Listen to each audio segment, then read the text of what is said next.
Your spine straight, close your eyes, take a deep breath in and exhale. Take a deep breath in and exhale. Take a deep breath in, hold it there. Oh.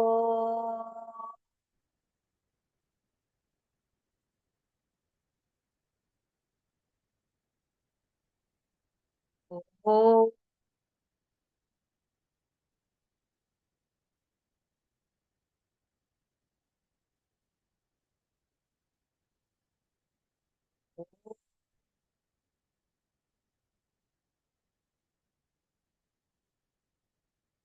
ॐ श्री गणेशाय नमः। ॐ श्री सरस्वत्यै नमः। ॐ श्री गुरुभ्यो नमः। समस्तजनकल्याणे निरतं करुणामयं नमामि चिन्मयं देवं सद्गुरुं ब्रह्मविद्वरं सद्गुरुं ब्रह्मविद्वरं यो अन्तः प्रविश्य मम वाचमिमां प्रसुप्तां सञ्जीवयत्यखिलशक्तिधरस्वधाम्ना अन्यांश्च हस्तचरणश्रवणत्वगादीन् प्राणान्नमो भगवते पुरुषाय तुभ्यं प्राणान्नमो भगवते पुरुषाय तुभ्यं ॐ गणानां त्वा गणपतिगुं हवामहे कवीं कवीनामुपमश्रवस्तमं ज्येष्ठराजं ब्रह्मणां ब्रह्मणस्पतान् शृण्वन्नोतिभिः सीदसादनम् ॐ श्री महागणपतये नमः। सरस्वत्यै नमो नित्यं भद्रकाल्यै नमो नमः। वेद वेदान्त वेदांग विद्यास्थानेभ्य एव च ॐ नमः प्रणवार्थाय शुद्धज्ञानैकमूर्तये निर्मलाय प्रशान्ताय दक्षिणामूर्तये नमः। नारायणं नमस्कृत्य नरं चैव नरोत्तमं देवीं सरस्वतीं व्यासं ततो जयमुदीरयेत्।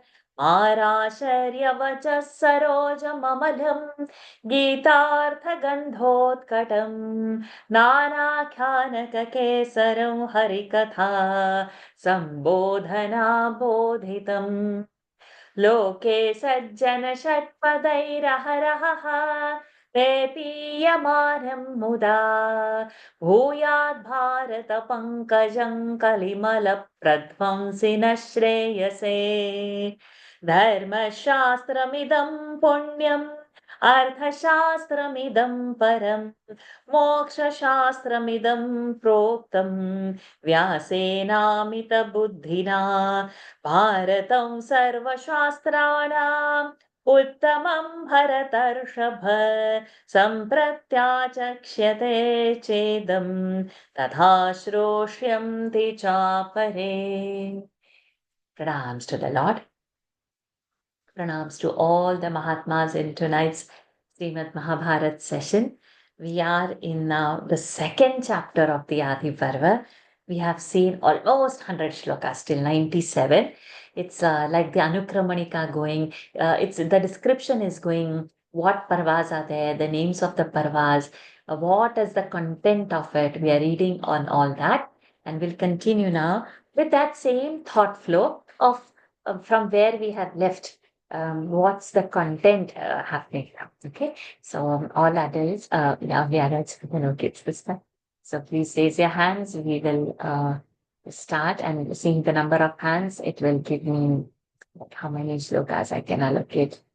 I'm sorry for the opening prayers. We started with the usual prayers instead of straight away starting from Gananga. But anyways, that's again Lord's will negate it. So I'm going to remember him in the way we want it. Okay, so Lalitama, 98. वसूनां पुनरुत्पत्तिः. You can unmute yourself, ma. वसूनां पुनरुत्पत्तिः भागीरथ्या महात्मनाम् भागीरथ्या महात्मना शान्तनोर्वेश्मनि पुनः शान्तनोर्वेश्मनिः पुनः वेश्मनि नो वेश्मनि पुनः शान्तनोर्वेश्मनिः पुनः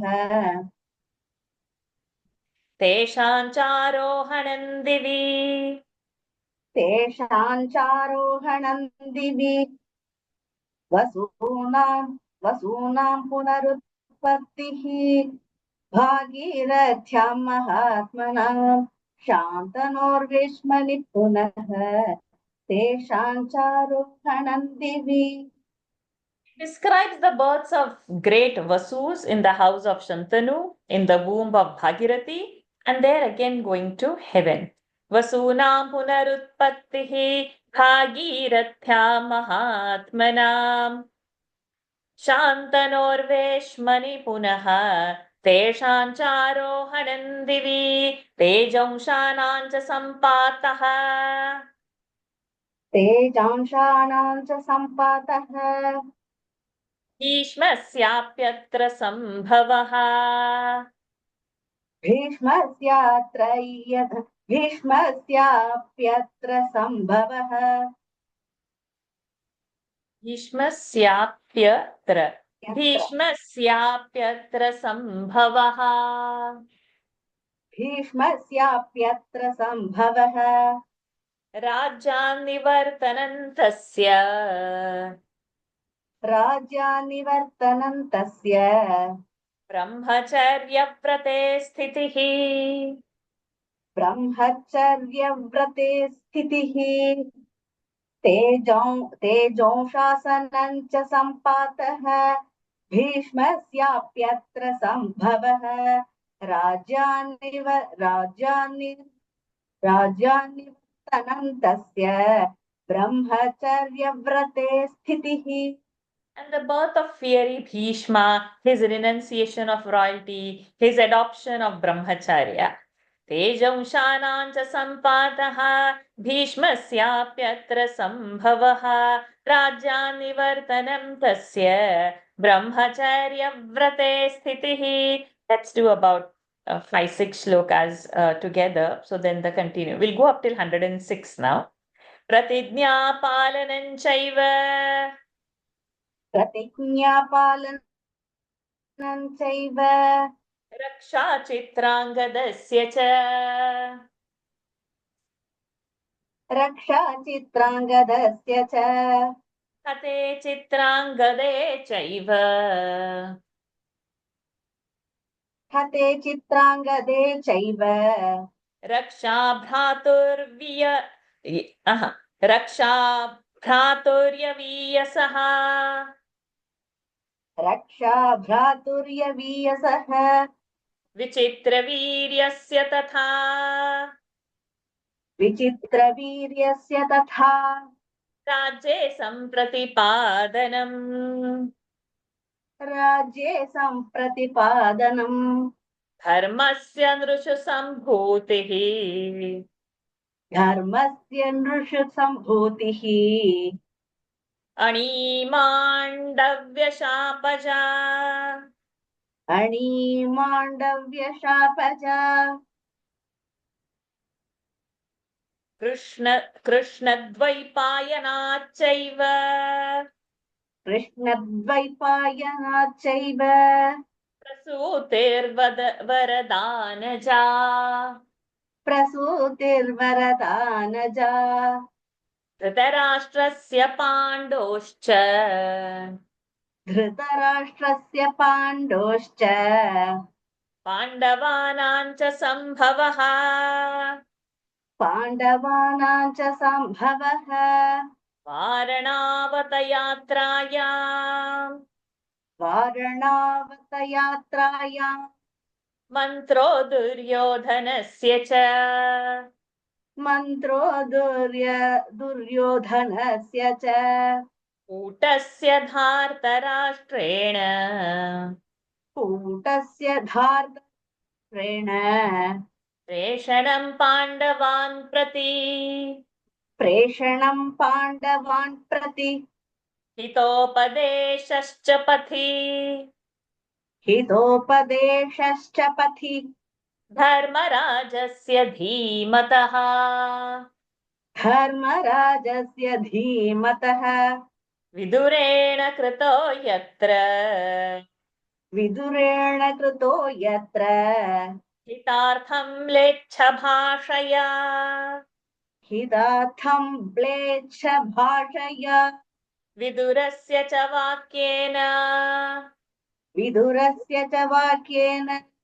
सुरङ्गोपक्रमक्रिया तुरङ्गोपक्रमक्रिया निषाद्याः पञ्चपुत्रायाः निषाद्याः पञ्चपुत्रायाः सुप्ताया जतुवेश्मनि सुप्ताया जतुवेश्मनि पुरोचनस्य चात्रैव पुरोचनस्य चात्रैव दहनं सम्प्रकीर्तितम् दहनौ सम्प्रकीर्तितम् पाण्डवानां वने घोरे पाण्डवानां वने घोरे हिडिम्बायाश्च दर्शनम् हिडिम्बायाश्च दर्शनम् प्रतिज्ञापालनं चैव रक्षा चित्राङ्गदस्य च हते चित्राङ्गदे चैव रक्षा भ्रातुर्यवीयसः विचित्रवीर्यस्य तथा रक्षे सम्प्रतिपादनम् धर्मस्य नृषु सम्भूतिः अणिमाण्डव्यशापजा कृष्णाद्वैपायनाच्चैव प्रसूतेर्वरदानजा धृतराष्ट्रस्य पाण्डोश्च पाण्डवानां च सम्भवः वारणावतयात्राय मन्त्रोद्धनस्य च कूटस्य धार्तराष्ट्रेण शेषणं पाण्डव प्रति हितोपदेशश्च पथि धर्मराजस्य धीमतः विदुरेण कृतो यत्र हितार्थं प्लेच्छ भाषया विदुरस्य च वाक्येन तुरङ्गोपक्रमक्रिया निषाद्याः पञ्चपुत्रायाः सुप्ताया जतुवेश्मनि पुरोचनस्य चात्रैव दहनं सम्प्रकीर्तितं पाण्डव घोरे हिडिम्बायाश्च दर्शनम्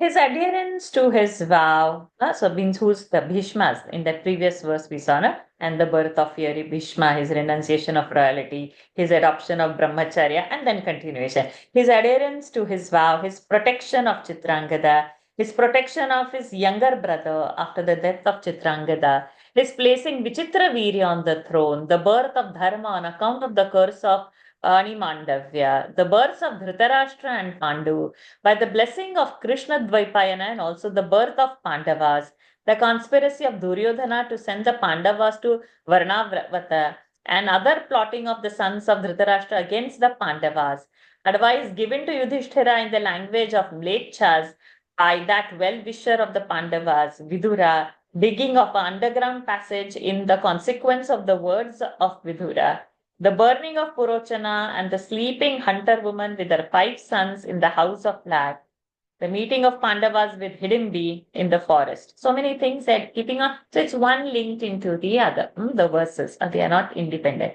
प्रतिज्ञापालनं चैव रक्षा चित्राङ्गदस्य च हते चित्राङ्गदे चैव रक्षा भ्रातुर्यवीयसः विचित्रवीर्यस्य तथा राज्ये सम्प्रतिपादनं धर्मस्य नृषु सम्भूतिः फणिमाण्डव्यशापजा कृष्णद्वैपायनाच्चैव प्रसूतेर्वरदानजा धृतराष्ट्रस्य पाण्डोश्च पाण्डवानां च सम्भवः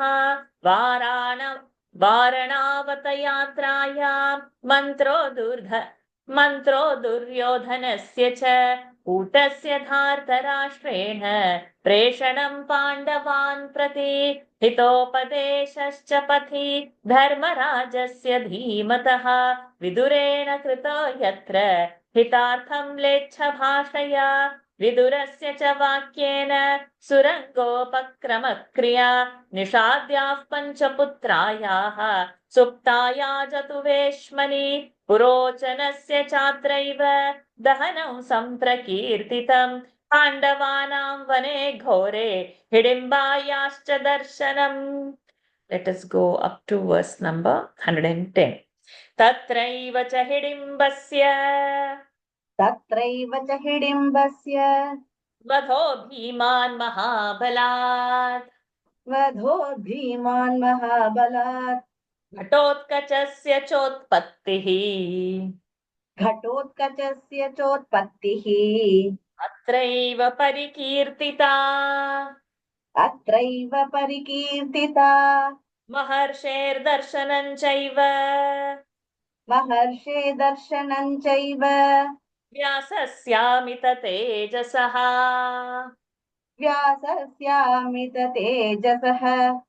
तदाज्ञयैकचक्रायाम्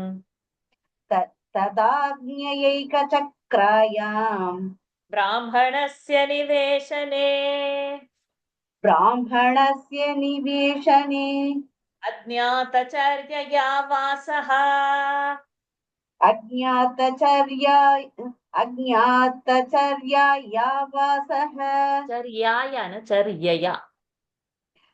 अज्ञातचर्यया वासः यत्र तेषां प्रकीर्तितः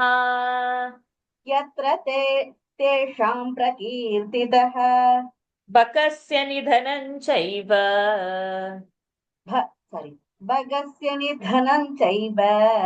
नागराणां च विस्मयः सम्भवश्चैव कृष्णायाः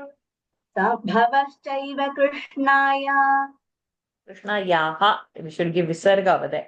Sambhavaschaiva Krishnayaः षष्ठी ekvachan of strilinga shabdamala like that Krishna. It's not a pullinga shabda. Draupadi is named Krishna. So Krishnayaः षष्ठी ekvachan. Sambhavaschaiva Krishnayaः धृष्टद्युम्नस्य चैव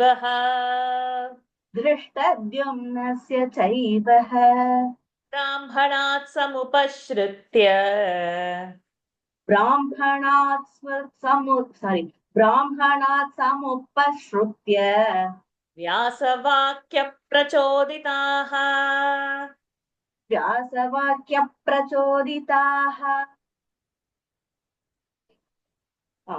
तत्रैव च हिडिम्बस्य वधो भीमान् महाबलात् घटोत्कचस्य चोत्पत्तिः अत्रैव परिकीर्तिता महर्षे दर्शनं चैव व्यासस्यामित तेजसः तदाज्ञयैकचक्रायां ब्राह्मणस्य निवेशने अज्ञातचर्यया वासः यत्र तेषां प्रकीर्तितः बकस्य निधनं चैव नागराणां च विस्मयः सम्भवश्चैव कृष्णायाः धृष्टद्युम्नस्य चैव ब्राह्मणात् समुपश्रुत्य व्यासवाक्यप्रचोदिताः. Thank you, Lalita ji. I'll call you again after first round of other two also finished chanting. Let's see the meaning over there now.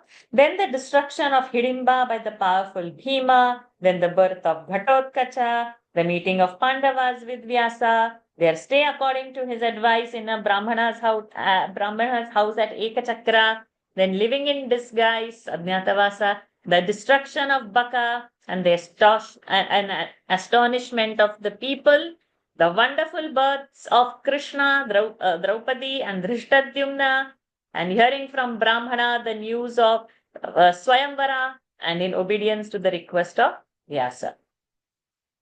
तत्रैव च हिडिम्बस्य वधो भीमान् महाबलात् घटोत्कचस्य चोत्पत्तिः अत्रैव परिकीर्तिता महर्षेर्दर्शनं चैव व्यासस्यामित तेजसः तदाज्ञयैकचक्राया ब्राह्मणस्य निवेशने अज्ञातचर्यया वासः यत्र तेषां प्रकीर्तितः बकस्य निधनं चैव नागराणां च विस्मयः सम्भवश्चैव कृष्णायाः दृष्टद्युम्नस्य चैव ब्राह्मणात् समुपश्रित्य व्यासवाक्यप्रचोदिताः। सचिव जी,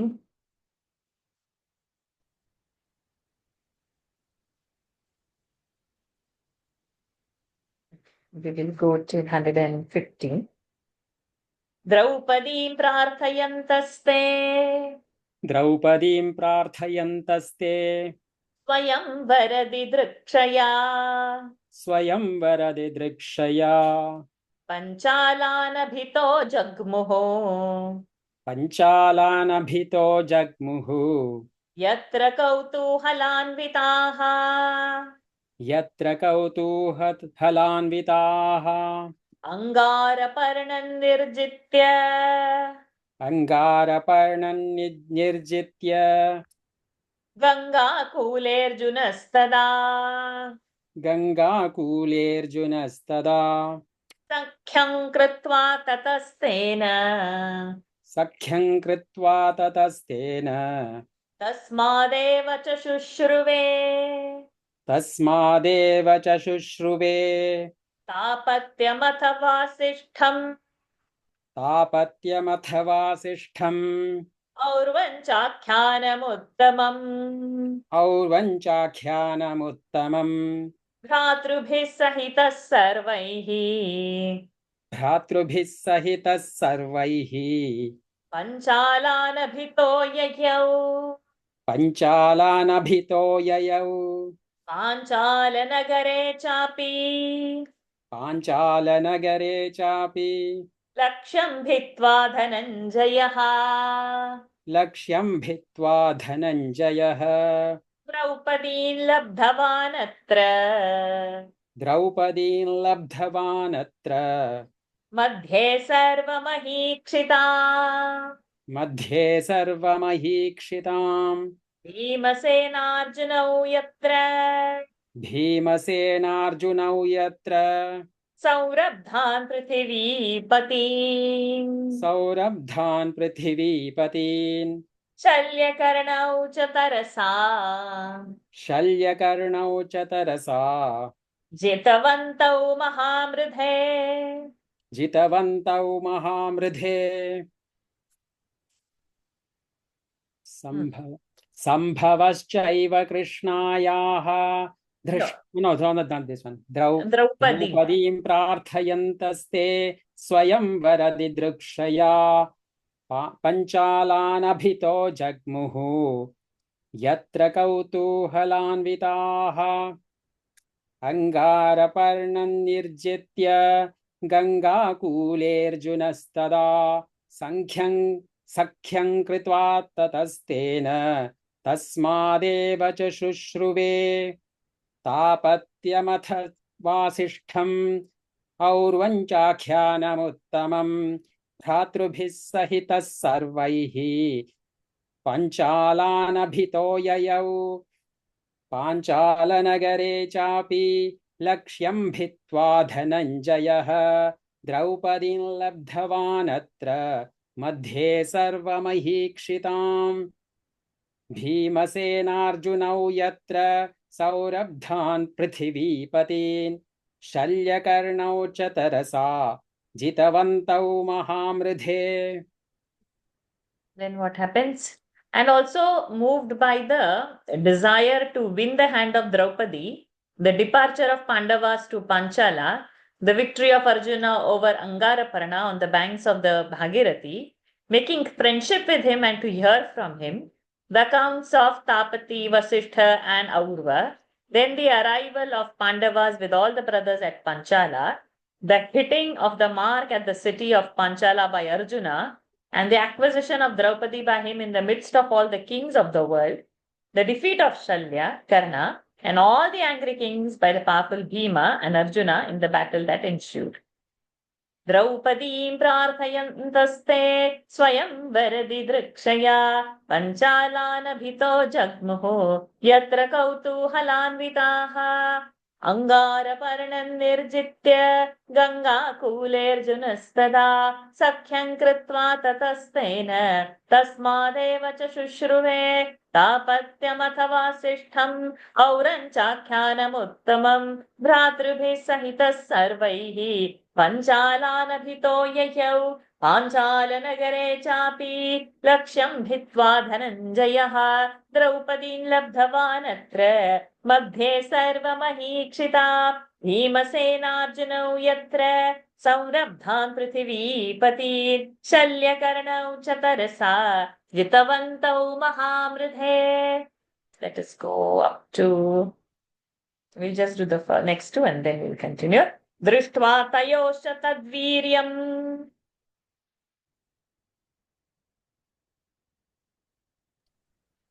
दृष्ट्वा तत्तयोश्च तद्वीर्यम् अप्रमेयममानुषम् अप्रमेयममानुषम् शङ्कमानौ पाण्डवांस्तान् शङ्कमानौ पाण्डवांस्तान् रामकृष्णौ महामती रामकृष्णौ महामती जग्मतुस्तैः समागन्तुम्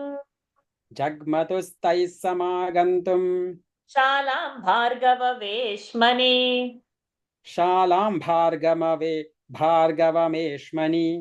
भार्गववेश्मनि पञ्चानामेकपत्नीत्वे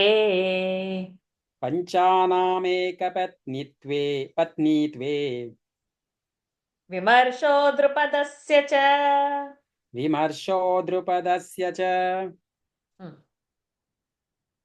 दृष्ट्वा तयोश्च तद्वीर्यम् अप्रमेयममानुषम् शङ्कमानौ पाण्डवांस्तान् रामकृष्णौ महामती जग्मतुस्तैः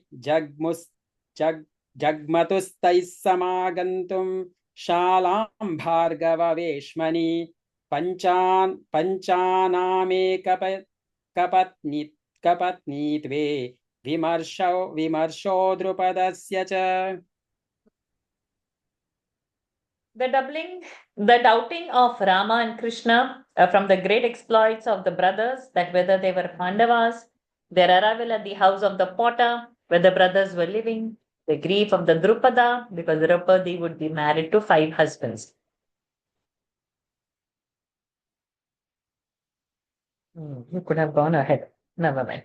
Drishtva tayoshcha tadviryam प्रमेयममानुषं शङ्कमानौ पाण्डवांस्तान् रामकृष्णौ महामती जग्मतुस्तैः समागन्तुं शालां भार्गववेश्मनि पञ्चानामेकपत्नीत्वे विमर्शो द्रुपदस्य च.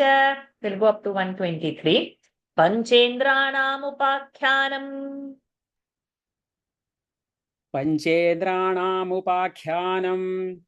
अत्रैवाद्भुतमुच्यते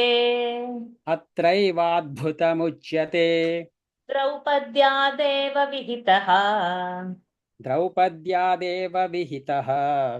विवाहश्चाप्यमानुषः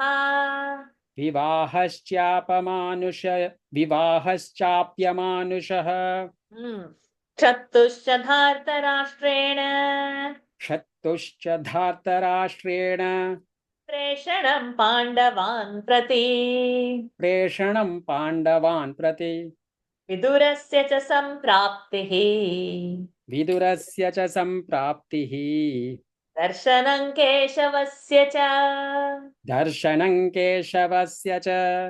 खाण्डवप्रस्थवासश्च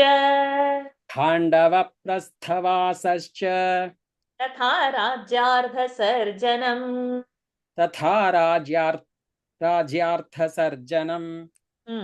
नारदस्याज्ञया चैव द्रौपद्या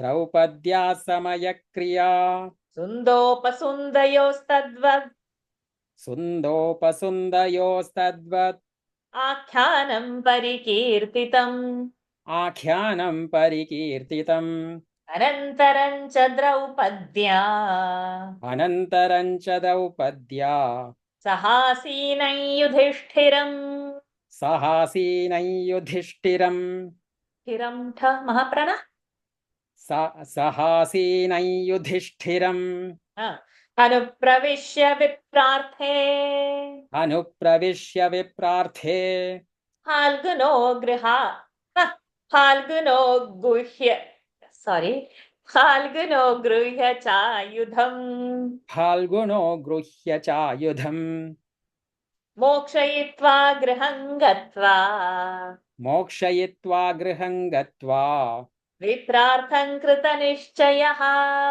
विप्रार्थं कृतनिश्चयः समयं पात्न्ययन् वीरः समयं पालयन् वीरः समयं पालयन् वीरः वनै यत्र जगामः वनं यत्र जगामः पार्थस्य वनवासे च पार्थस्य वनवासे च उलूप्यापथि सङ्गमः उलोप्यापथि सङ्गमः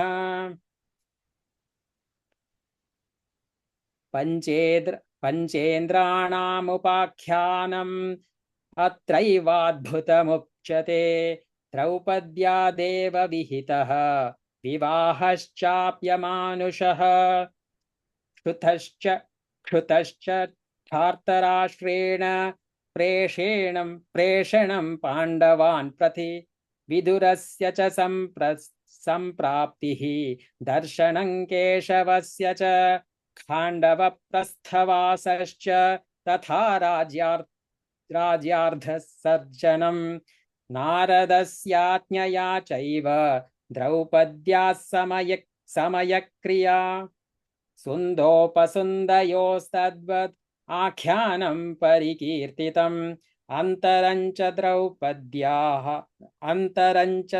द्रौपद्या सहासीनं युधिष्ठिरम्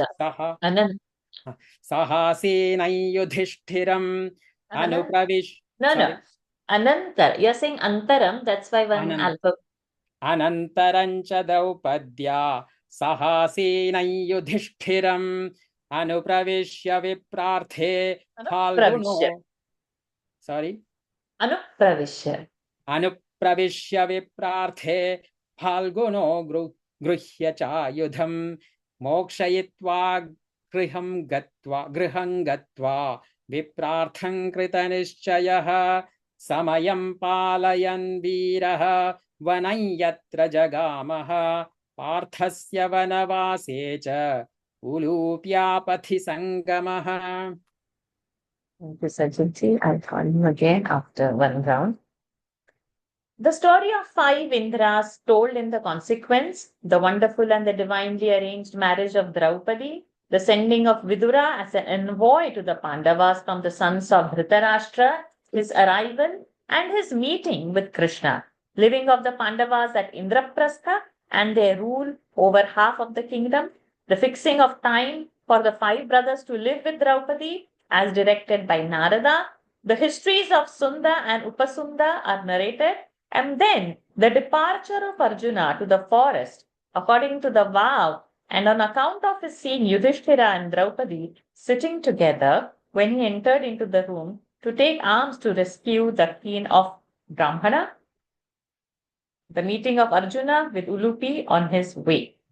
Panchendranamupakhyanam atraivadbhutamuchyate Draupadya deva vihitaha vivahashchapyamanushah Chattuscha dhartarashtrena preshanam pandavan prati vidurasya cha sampraptihi darshanam keshavasya cha khandavaprasthavasascha तथा राज्यार्धसर्जनं नारदस्याज्ञया चैव द्रौपद्या समयक्रिया सुन्दोपसुन्दयोस्तद्वत् आख्यानं परिकीर्तितम् अनन्तरं च द्रौपद्या सहासीनै युधिष्ठिरम् अनुप्रविश्य विप्रार्थे फाल्गुनो गृह्य चायुधं मोक्षयित्वा गृहं गत्वा विप्रार्थं कृतनिश्चयः समयं पालयन् वीरः वनं यत्र जगामः पार्थस्य वनवासे च कुलूप्यापथि सङ्गमः। Lakshmi ji.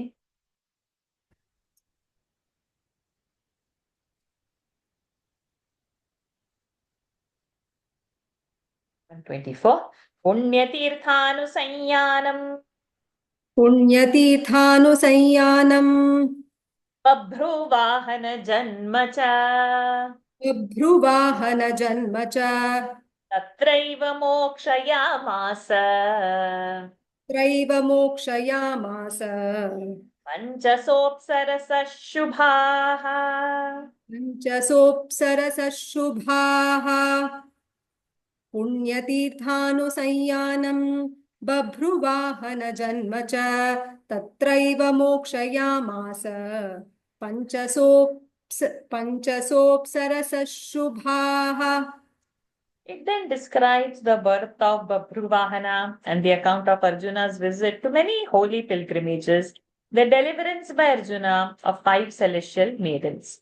Punyatirthanusanyanam Babhruvahana janma cha tatraiva mokshayamasa panchasopsarasha shubhaha. Now we'll go to up till 130. शापाद्ग्राहत्वमापन्ना शापाद्ग्राहत्वमापन्ना ब्राह्मणस्य तपस्विनः ब्राह्मणस्य तपस्विनः प्रभासतीर्थे पार्थेन भासतीर्थे पार्थेन कृष्णस्य च समागमः कृष्णस्य च समागमः द्वारकायां सुभद्रा च द्वारकायां सुभद्रा च यानेन भामिनी कामयानेन भामिनी वासुदेवस्यानुमते वासुदेवस्यानुमते प्राप्ता चैव किरीटिना प्राप्ता चैव किरीटिना गृहीत्वा हरणं प्राप्ते कृष्णे देवकी नन्दने कृष्णे देवकी नन्दने अभिमन्यो सुभद्रायाम् अभिमन्योः सुभद्रायाम् जन्मचोत्तम तेजसः जन्मचोत्तमतेजसः द्रौपद्यास्तनयानाञ्च द्रौपद्यास्तनयानाञ्च सम्भवोऽनुप्रकीर्तितः सम्भवोऽनुप्रकीर्तितः विहारार्थं च गतयोः विहारार्थं च गतयोः कृष्णयोर्यमुनामनु कृष्णयोर्यमुनामनु सम्प्राप्तिश्चक्रधनुषोः सम्प्राप्तिश्चक्रधनुषोः खाण्डवस्य च दाहनम् खाण्डवस्य च दाहनम् मयस्य मोक्षोज्ज्वलनात् ending मयस्य मोक्षोज्ज्वलनात् भुजङ्गस्य च मोक्षणम् भुजङ्गस्य च मोक्षणम् महर्षेर्मन्दपालस्य महर्षेर्मन्दपालस्य शार्ङ्ग्यातनय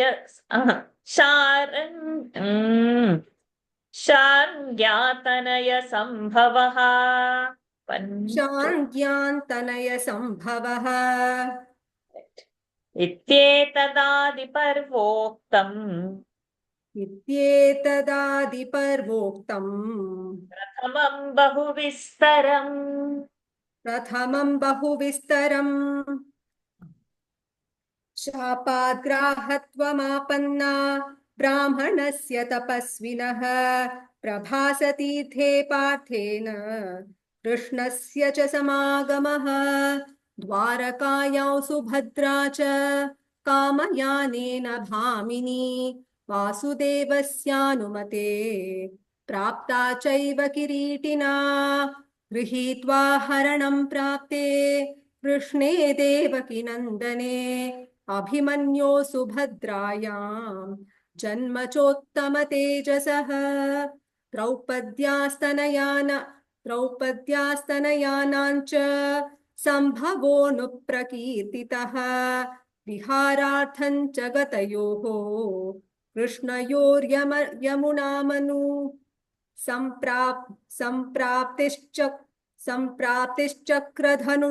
धनुषोः खाण्डवस्य च दाहनं मयस्य मोक्षोज्ज्वलनात् भुजङ्गस्य च मोक्षणम् महर्षेर्मन्दपालस्य शाङ्क्यान्तनयसम्भवः इत्येतदादिपर्वोक्तम् प्रथमं बहुविस्तरम् Who had become alligators?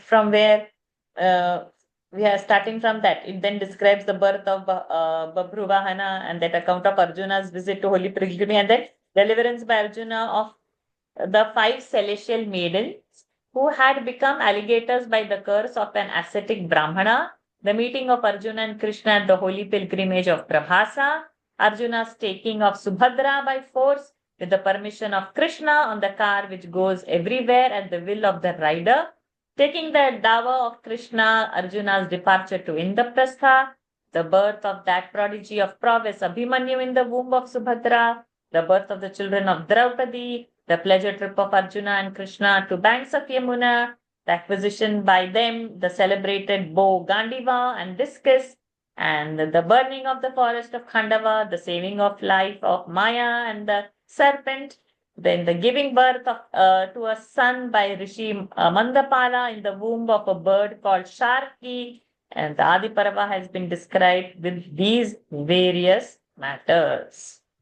शापाद्ग्राहत्वमापन्ना ब्राह्मणस्य तपस्विनः प्रभासतीर्थे पार्थेन कृष्णस्य च समागमः द्वारकायां सुभद्रा च कामयानेन भामिनी वासुदेवस्यानुमते प्राप्ता चैव किरीटिना गृहीत्वा हरणं प्राप्ते कृष्णे देवकीनन्दने अभिमन्यो सुभद्रायां जन्मचोत्तमतेजसः द्रौपद्यास्तनयानाञ्च सम्भवोऽनुप्रकीर्तितः विहारार्थं च गतयः कृष्णयोर्यमुनामनु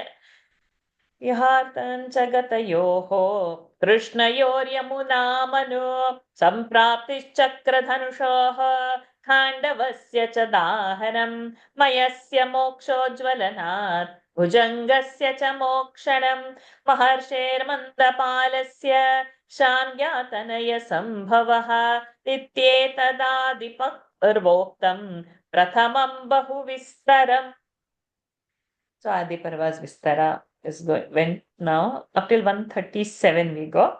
Adhyayanam shate dvetu अध्यायानांशते द्वे तु sankhyaate paramarshina सङ्ख्याते परमर्षिणा saptavimsharadhyayaha सप्तविंशरध्यायाः यासोनोत्तम tejasa व्यासो नोत्तमतेजसा अष्टौ श्लोकसहस्राणि अष्टौ श्लोकसहस्राणि अष्टौ श्लोकशतानि च अष्टौ श्लोकशतानि च श्लोकश्च चतुराशीतिः श्लोकश्च चतुराशीतिः मुनीनोक्ता महात्मना मुनिनोक्ता महात्मना द्वितीयन्तु सभापर्व द्वितीयन्तु सभापर्व बहुवृत्तान्तमुच्यते बहुवृत्तान्तमुच्यते लोकपालसभाख्यानम् सभाक्रिया पाण्डवानां सभाक्रिया पाण्डवानां sorry सभाक्रिया पाण्डवानाम् सभाक्रिया पाण्डवानां किङ्कराणां च दर्शनम् किङ्कराणां च दर्शनम् लोकपालसभाख्यानम् लोकपालसभाख्यानम् नारदा देवदर्शिनः नारदाद्देवदर्शिनः राजसूयस्य चारम्भः राजसूयस्य चारम्भः जरासन्धवधस्तदा तथा जरासन्धवधस्तथा गिरिव्रजे निरुद्धाना गिरिव्रजे निरुद्धानां राज्ञां कृष्णेन मोक्षणम् राज्ञां कृष्णेन मोक्षणम् तथा दिग्विजयोऽत्रैव तथा दिग्विजयोऽत्रैव पाण्डवानां प्रकीर्तितः पाण्डवानां प्रकीर्तितः राज्ञामागमनं चैव राज्ञामागमनं चैव सार्हणानां महाक्रतौ सार्हणानां महाक्रतौ राजसूयेऽर्धसंवादे राजसूयेऽर्धसंवादे शिशुपालवधस्तथा शिशुपालवधस्तथा यज्ञे विभूतिं तान् दृष्ट्वा यज्ञे विभूतिं तान् दृष्ट्वा कामर्षान्वितस्य च दुःखामर्षान्वितस्य च दुर्योधनस्यावहासः दुर्योधनस्यावहासः भीमेन च सभातले भीमेन च सभातले अध्यायानांशते द्वे तु सङ्ख्याते परमर्षिणा सप्तविंशरध्यायाः व्यासो नोत्तमतेजसा अष्टौ श्लोकसहस्राणि अष्टौ श्लोकशतानि च श्लोकश्च चतुराशीतिः मुनिनोक्ता महात्मना द्वितीयन्तु सभापर्व बहुवृत्तान्तमुच्यते सभाक्रिया पाण्डवानां किङ्कराणां च दर्शनम् लोकपालसभाख्यानं नारदाद्देवदर्शिनः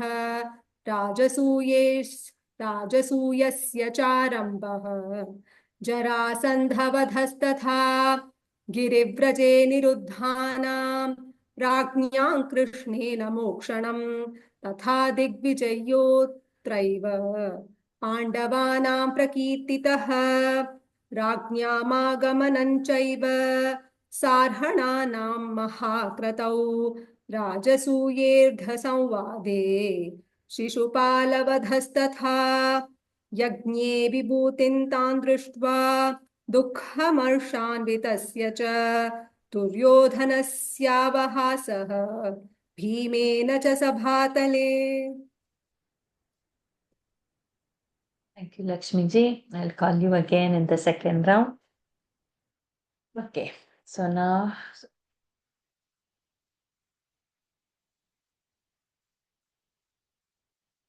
greatly powerful Vyasa has divided this parva into 227 chapters. These 227 chapters contain 8,884 shlokas. So over there you can just underline that Adi Parva, and then you can underline this 227, and then you can underline this 8,000. So now in a glance we know how many chapters in which parva and how many shlokas in which parva. Now the next parva description will start. The second is the Sabha Parva, which is very extensive and full of matter. It describes as though this 227 chapters is not extensive and 8,000 884 verses. I'm not, it is saying Sabha Parva is expensive. Aha. And full of matter. It describes the building of the assembly hall by the Pandavas and the review of their servants. The description of the courts of Lokapalas by Narada, who knows all the celestial regions, the preparations of the Rajasuya Yajna, the destruction of Jarasandha, the deliverance by Krishna of all the princes, those who kept as prisoners by Jarasandha at his capital city Girivraja.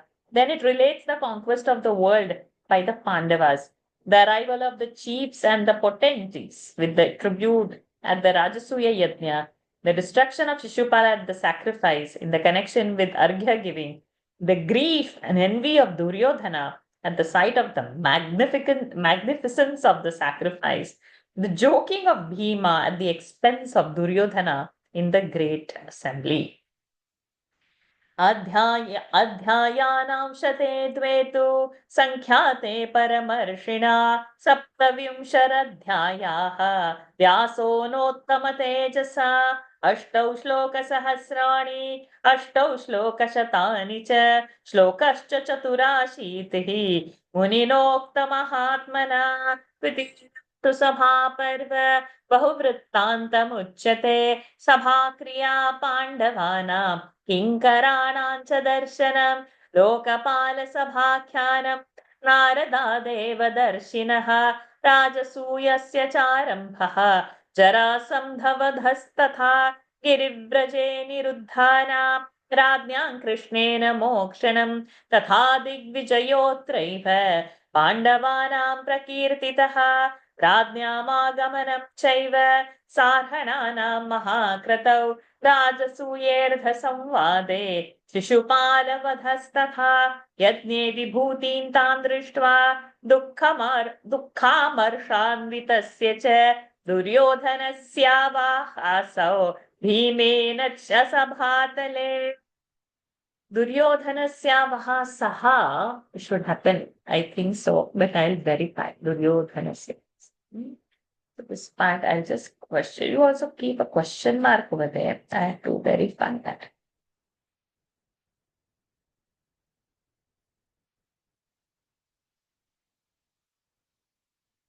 Duryodhanasya yeah, Visarga only. Duryodhanasya Visarga.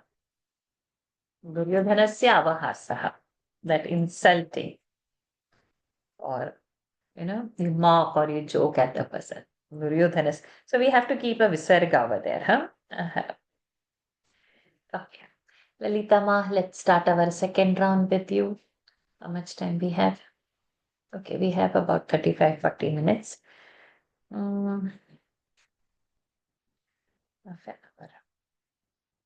Okay, let's do 7-7 verses or something.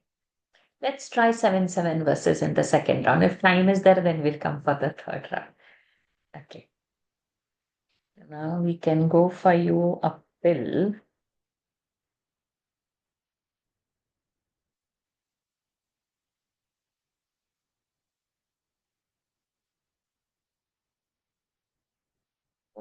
oh. Okay, let us see. We'll go shorter round. We'll just do up till 141, then we'll think further. Yatrasya manyuruddhutah यत्रास्य मन्युरुद्धूतः yena dyutamakārayat येन द्यूतमकारयत् yatra dharmasutam dyute यत्र धर्मसुतं द्यूते शकुनिः कितवोजयत् शकुनिः कितवोजयत् यत्र द्यूतार्णवे मग्नाम् यत्र द्यूतार्णवे मग्नाम् द्रौपदीं नौरिवार्णवात् द्रौपदीं नौरिवार्णवात् धृतराष्ट्रो महाप्राज्ञः धृतराष्ट्रो महाप्राज्ञः उषां परमदुःखिता स्नुषां परमदुःखिताम् तारयामास तां स्तीर्णान् तारयामास तां स्तीर्णात् ज्ञात्वा तारयामास तांस्तीर्णान् ज्ञात्वा दुर्योधनो नृपः ज्ञात्वा दुर्योधनो नृपः नरेव ततो द्यूते पुनरेव ततो द्यूते समाह्वयत पाण्डवा समाह्वयत पाण्डवान् जित्वा सवनवासाय जित्वा सवनवासाय प्रेषयामास तंस्ततः प्रेषयामास तांस्ततः एतत् सर्वं सभापर्व एतत् सर्वं सभापर्व समाख्यातं महात्मना समाख्यातं महात्मना यत्रास्य मन्युरुद्भूतः येन द्यूतमः कारयत् यत्र धर्मसुतं द्यूते शकुनिः कितवो जयत् यत्र द्यूतार्णवे मग्नां द्रौपदीं नौरिवार्णवात् धृतराष्ट्रो महाराज्ञः स्नुषां परमदुःखिताम् तारयामास तांस्तीर्णन् ज्ञात्वा दुर्योधनो नृपः पुनरेव ततो द्यूते समाह्वयत पाण्डवान् जित्वा सवनवासाय प्रेषयामास तांस्ततः एतत् सर्वं सभापर्व समाख्यातं महात्मना 140th first pada.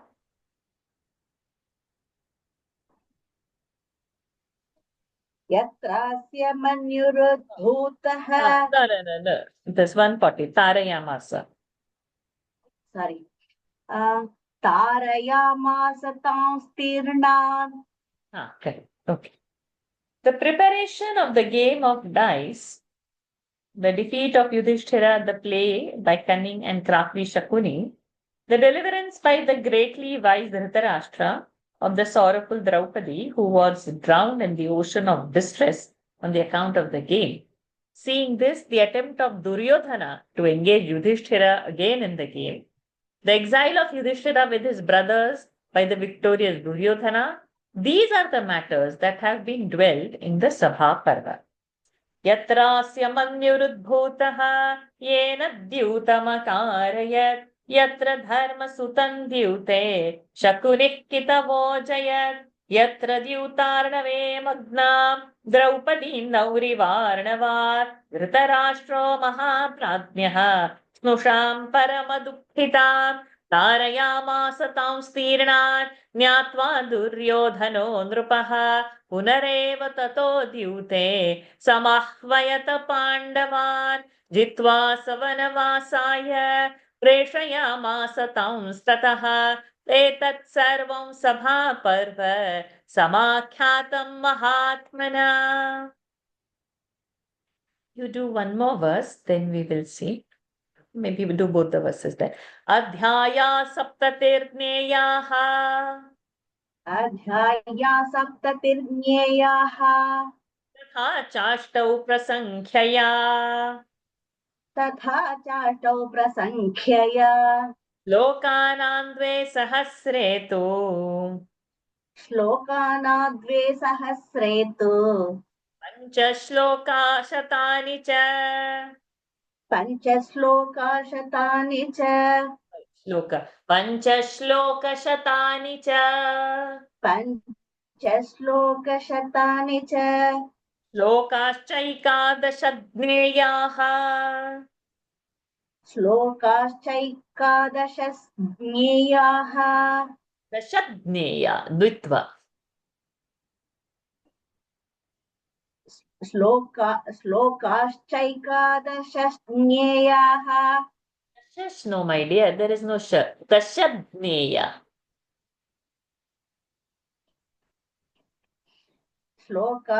श्लोकाश्चैकादश ज्ञेयाः Dashadneya. I'm saying it. No, you are saying one sh. The shush you are saying. There is no dashash. No. श्लोकाश्चैकादश ज्ञेयाः Correct. Sorry. Parvanyasmin Dvijotamaah.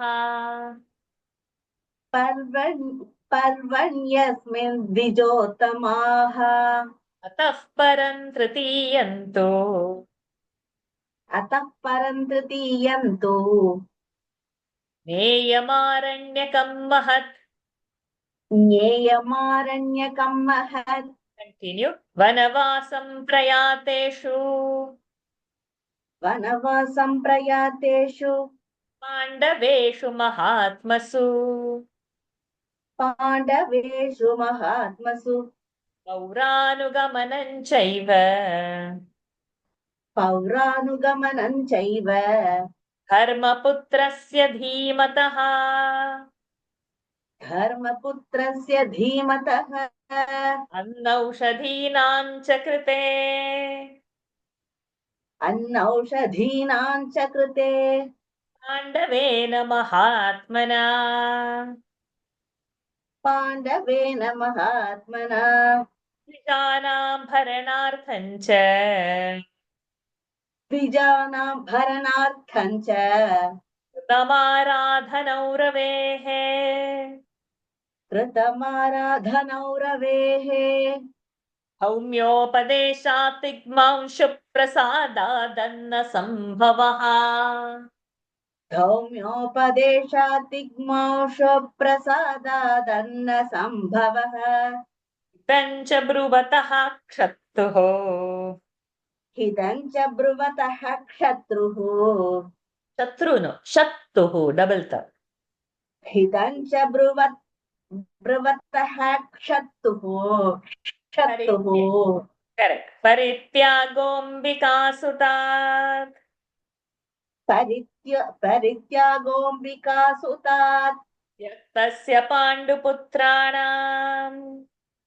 त्यक्तस्य पाण्डुपुत्राणां समीपगमनं तथा.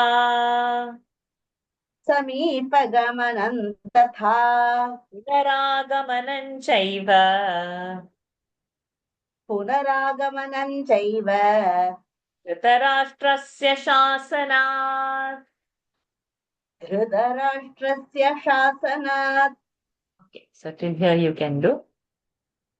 अध्याया सप्तिर्ज्ञेयाः तथा चाष्टौ प्रसङ्ख्यया श्लोकानां द्वे सहस्रे तु श्लोकशतानि च श्लोकाश्चैकादशज्ञेयाः पर्वण्यस्मिन् द्विजोत्तमाः अतः परं तृतीयन्तु ज्ञेयमारण्यकं महत् वनवासं प्रयातेषु पाण्डवेषु महात्मसु पौरानुगमनं चैव धर्मपुत्रस्य धीमतः अन्नौषधीनां च कृते पाण्डवेन महात्मना द्विजानां भरणार्थं च कृतमाराधनौ रवेः सौम्योपदेशातिग्मांशु प्रसादादन्न सम्भवः हितं च ब्रुवतः क्षत्तुः परित्यागोऽम्बिकासुतात् त्यक्तस्य पाण्डुपुत्राणां समीपगमनं तथा पुनरागमनं चैव धृतराष्ट्रस्य शासनात्. Thank you, Lalitama. We've done 10 verses. Let us see if we can go into third round after this second round. Okay, so now the division is coming. So what is happening? This parva is divided into 78 chapters. In the first Adi Parva, we had 227 chapters. So this is 78 chapters. And it contains, so best of Brahmanas, 2511 to 511. Earlier was 8884. So start making a note of this somewhere, and then we can consolidate. And now then comes the third parva called the Aranya Parva. So it describes the departure of Pandavas to the forest with the citizens following the wise Yudhishthira. Then in order to be gifted with the power of supplying food to the Brahmanas, Yudhishthira's adoration of the sun by the advice of Dhaumya, the creation of food by this means, the expulsion of Vidura, who was always a well-wisher of his master, And we have to continue further. Vidura's coming to the Pandavas. He's returned to Dhritarashtra by his request, and then we'll read and we'll continue.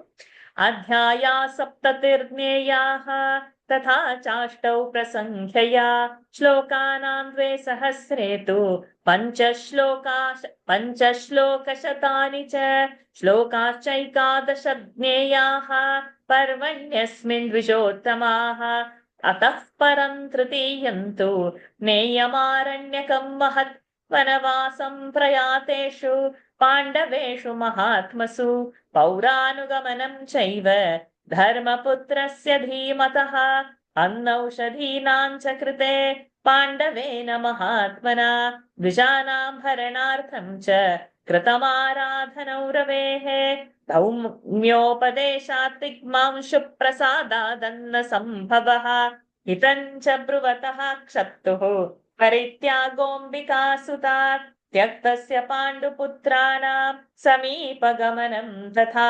पुनरागमनं चैव धृतराष्ट्रस्य शासनात्.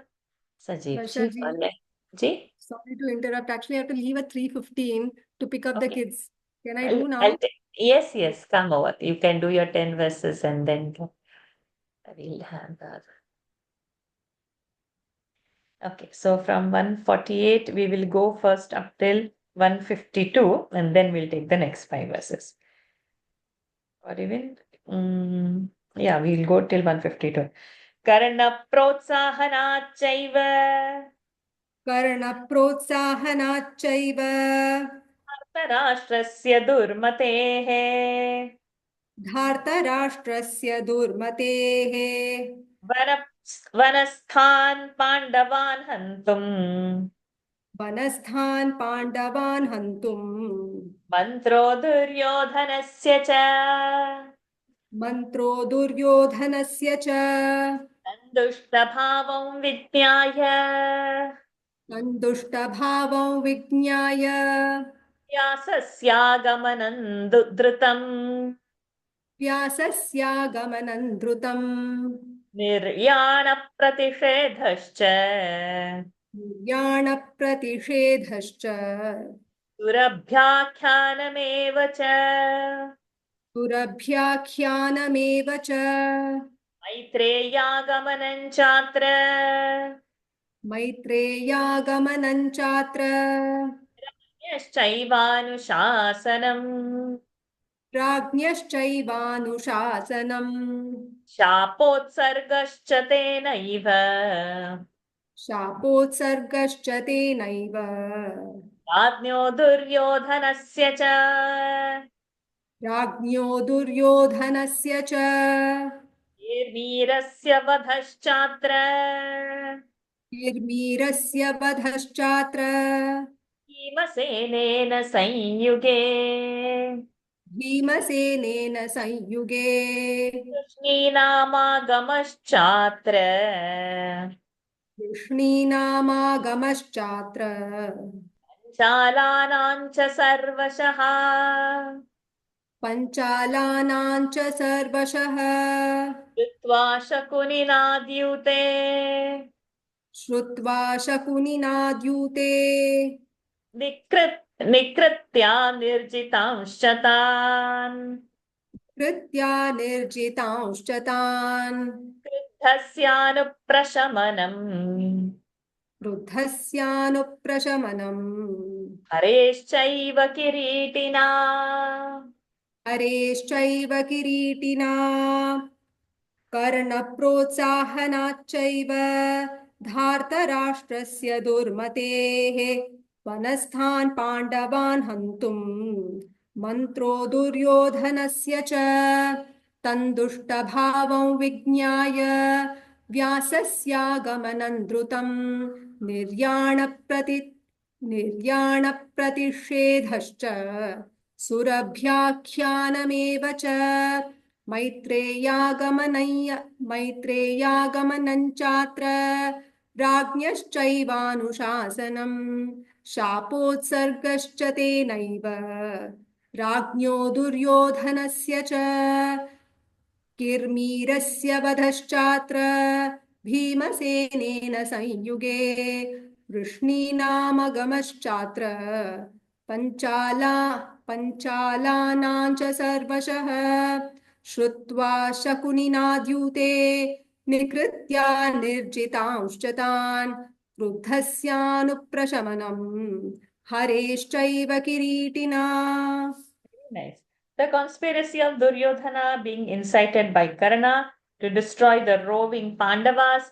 Having learned this evil intention of Duryodhana, Vyasa's arrival to him, his discussion with Duryodhana on the point of his going to the forest after the Pandavas, the history of Surabhi related, then the arrival of Maitreya and his instructions to Dhritarashtra, his curse to Duryodhana, the slaying of Kirmira by Bhima, the arrival of Panchalas and Vrishnis, having heard that the Pandavas had been defeated at an unjust game of dice by Shakuni, the arrival of Krishna and Arjuna allaying Krishna's anger. Next 5 till 157. Paridevanancha Panchalyaha परिदेवनं च पाञ्चाल्याः Vasudevasya Sannidhau वासुदेवस्य सन्निधौ Ashvasanam cha Krishnena आश्वासनं च कृष्णेन Hartayav Prakirtitam दुःखार्तायाः प्रकीर्तितम् Asau Bhavadhakhyanam तथासौ भवदाख्यानम् Atraivoktam Maharshina अत्रैवोक्तं महर्षिणा Subhadraya Saputrayaha सुभद्रायाः सपुत्रायाः Krishnena Dvarakam Purim कृष्णेन द्वारकां पुरीं Nayanan Draupadeyanam नयनं द्रौपदेयानां Drishtadyumnena Chaivaha धृष्टद्युम्नेन चैव Praveshah Pandaveyanam प्रवेशः पाण्डवेयानाम् Ramye Dvaitavane Tataha रम्ये द्वैतवने ततः Dharmarajasya Chatraiva धर्मराजस्य चात्रैव Vadah Krishnaya Saha संवादः कृष्णया सह Vadascha Tatha Radhnya संवादश्च तथा राज्ञा Bhimasyapi Prakirtitaha भीमस्यापि प्रकीर्तितः Sorry, no, Prakirtitaha only, but Dvitva, Bhimasyapi Prakirtitaha. भीमस्यापि प्रकीर्तितः I said Taha, no, Taha only. Samipam Panduputranam समीपं पाण्डुपुत्राणां Vyasasyaagamanam Tatha व्यासस्यागमनं तथा Pratismrityath Vidyayaha प्रतिस्मृत्याथ विद्यायाः Danau Radnyo Maharshina दानौ राज्ञो महर्षिणा परिदेवनं च पाञ्चाल्याः वासुदेवस्य सन्निधौ आश्वासनं च कृष्णेन दुःखार्तायाः प्रकीर्तितम् तथासौ भवदाख्यानम् अत्रैवोक्तं महर्षिणा सुभद्राया सपुत्रायाः कृष्णेन द्वारकां पुरीं नयनं द्रौपदेयानां धृष्टद्युम्नेन चैव प्रवेशः पाण्डवेयानां रम्ये द्वैतवने ततः धर्मराजस्य चात्रैव संवादः कृष्णया सह संवादश्च तथा राज्ञा भीमस्यापि प्रकीर्तितः समीपं पाण्डुपुत्राणां व्यासस्यागमनं तथा प्रतिस्मृत्याथ विद्यायाः दानौ राज्ञो महर्षिणा. Lakshmi ji, run, you are 2 minutes late. Thank you. Thank you. Okay, so now what happens? The lamentation of Draupadi before Krishna and his cheering of her. The account of the fall of Saubha was described by the great Rishi. Then it describes the departure of Krishna to Dwaraka with Subhadra and her son, the taking of Draupadi's sons by Drishtadyumna to Panchala, the entry of Pandavas into the beautiful forest of Dvaita. Then it relates the conversation of Draupadi and Bhima with Yudhishthira, and then the arrival of Vyasa to the Pandavas, the bestowal of power of Pratismruti to Yudhishthira by great Rishi. परिदेवनञ्च पाञ्चाल्याः वासुदेवस्य सन्निधौ आश्वासनञ्च कृष्णेन दुःखार्तायाः प्रकीर्तितं तथा सौभवधाख्यानम् अत्रैवोक्तं महर्षिणा सुभद्रायाः सपुत्रायाः कृष्णेन द्वारकां पुरीं नयनन्द्रौपदेयानां धृष्टद्युम्नेन चैव प्रवेशः पाण्डवेयानां रम्ये द्वैतवने ततः धर्मराजस्य चात्रैव संवादः कृष्णया सह संवादश्च तथा राज्ञा भीमस्यापि प्रकीर्तितः समीपं पाण्डुपुत्राणां व्यासस्यागमनं तथा प्रतिस्मृत्याथ विद्यायाः दानं राज्ञा महर्षिणा. Sajid ji.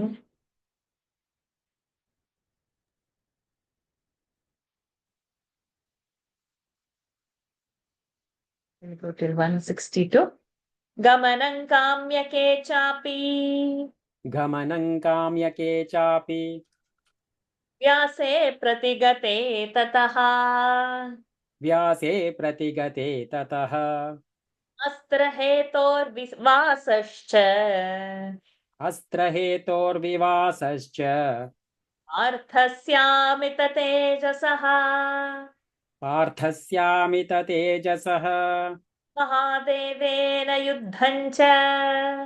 महादेवेन युद्धं च किरातवपुषा सह किरातवपुषा सह दर्शनं लोकपालानाम् दर्शनं लोकपालानाम् अस्त्रप्राप्तिस्तथैव च अस्त्रप्राप्तिस्तथैव च महेन्द्रलोकगमनम् महेन्द्रलोकगमनम् अस्त्रार्थे च किरीटिनः अस्त्रार्थे च किरीटिनः यत्र चिन्ता समुत्पन्ना यत्र चिन्ता समुत्पन्ना धृतराष्ट्रस्य भूयसी धृतराष्ट्रस्य भूयसी दर्शनं बृहदश्वस्य दर्शनं बृहदश्वस्य महर्षेर्भावितात्मनः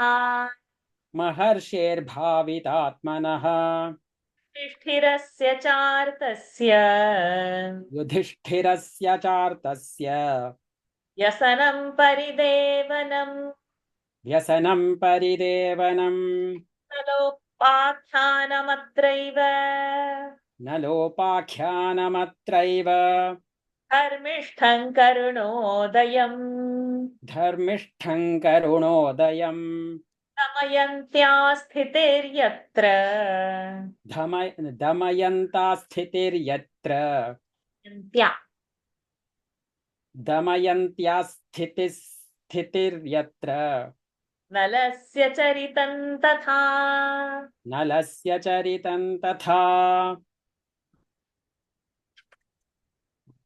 गमनं काम्यके चापि व्यासे प्रतिगते ततः अस्त्रहेतोर्विवासश्च पार्थस्यामिततेजसः महादेवेन युद्धं च किरातवपुषा सह दर्शनं लोकपालानाम् अस्त्रप्राप्तिस्तथैव च महेन्द्रलोकगमनम् अस्त्रार्थे च किरीटिनः यत्र चिन्ता समुत्पन्ना धृतराष्ट्रस्य भूयसी दर्शनं बृहद् दर्शनं बृहदश्वस्य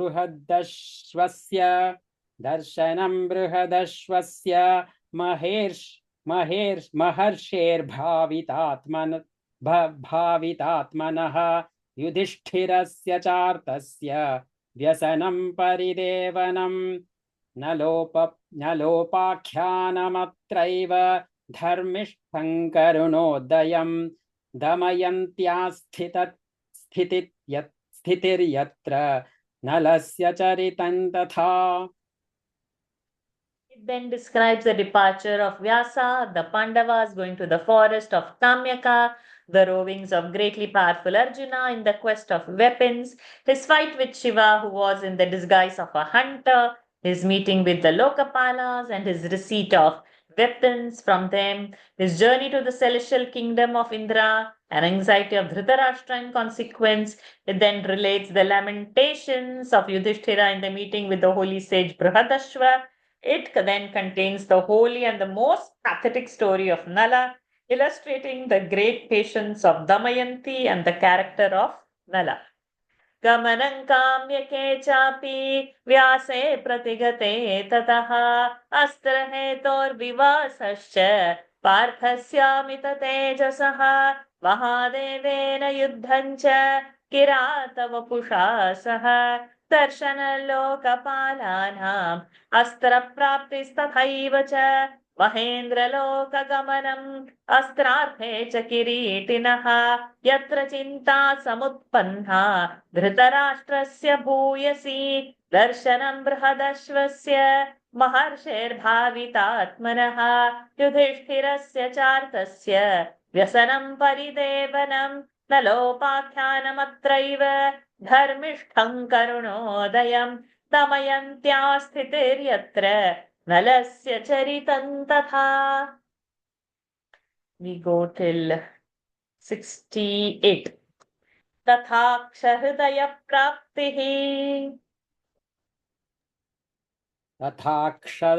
तथाक्षहृदय प्राप्तिः तस्मादेव महर्षितः लोमशस्यागमस्तत्र स्वर्गात् पाण्डुसुतान् प्रति वनवासगतानां च पाण्डवानां महात्मनां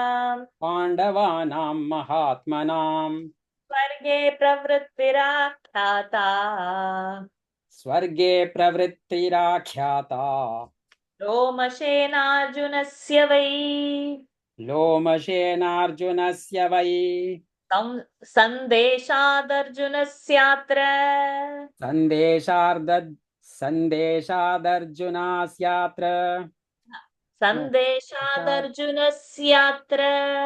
संदेशादर्जुनस्यात्र तीर्थाभिगमनक्रिया तीर्थानां च फलप्राप्तिः तीर्थानां च फलप्राप्तिः पुण्यत्वं चापि कीर्तितम्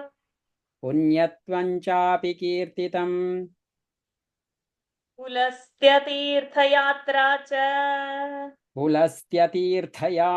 च नारदेन महर्षिणा तीर्थयात्रा च तत्रैव पाण्डवानां महात्मनां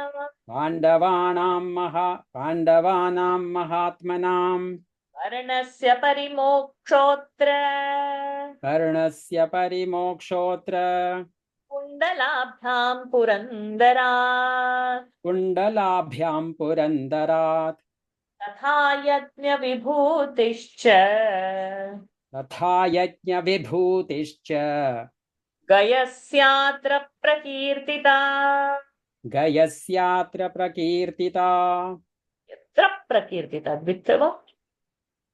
गयस्यात्र प्रकीर्तिता आगस्त्यमपि चाख्यानम् आगस्त्यमपि चाख्यानम् यत्र वातापि भक्षणम् यत्र वातापि भक्षणम् लोपामुद्राभिगमनम् लोपामुद्राभिगमनम् अपत्यार्थमृषेस्तथा अपत्यार्थमृषेस्तथा